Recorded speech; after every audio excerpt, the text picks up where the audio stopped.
Tu espérais donc m'attirer dans les marais avec tes cris, comme le font tes congénères? Que les Korrigans de Bretagne et les elfes de Norvège. D'ailleurs, nous sommes connus aussi dans ces contrées. Eh bien, moi, qui suis bel et bien mort depuis longtemps, je n'ai que faire de tes pièges, et surtout plus de vie ni d'âme à perdre en t'écoutant.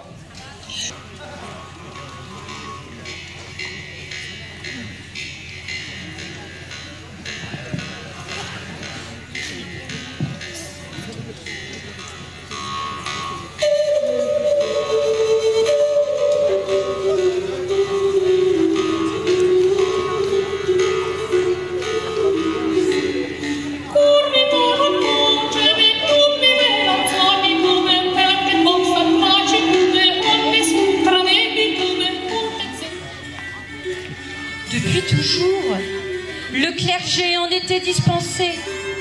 Mais en temps de guerre, les moines étaient sollicités aussi.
Pas.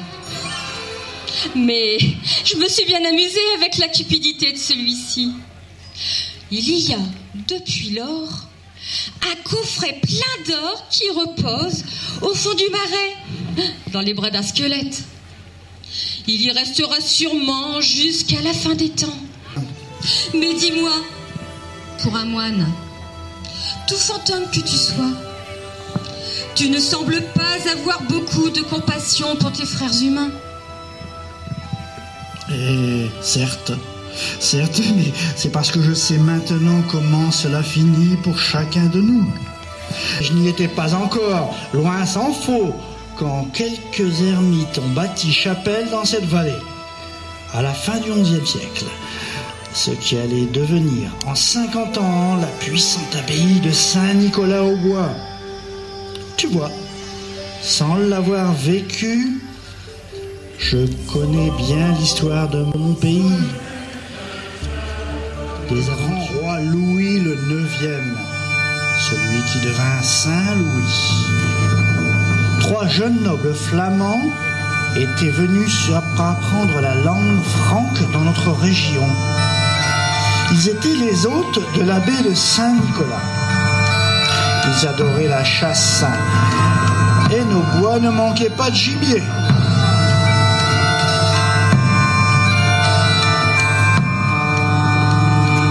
Tout au plaisir de la chasse, ils se sont aventurés sur les terres d'Enguerrand de Coucy, la 4e du nom.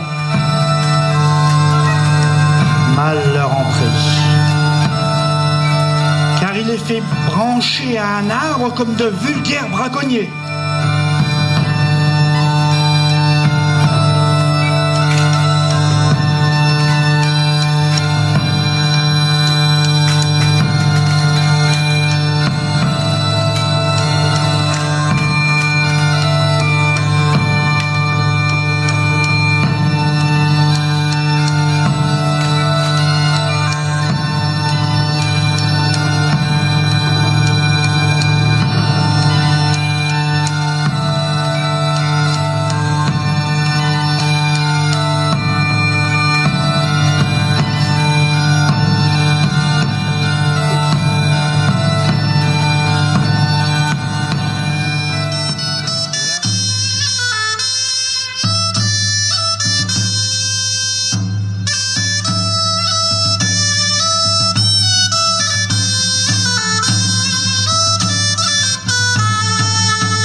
tristes sires furent condamnés à une amende dont le montant permit de fonder l'Hôtel-Dieu de Pontoise et 2 monastères.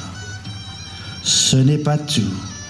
Il dut faire bâtir 2 chapelles pour le repos de ses victimes.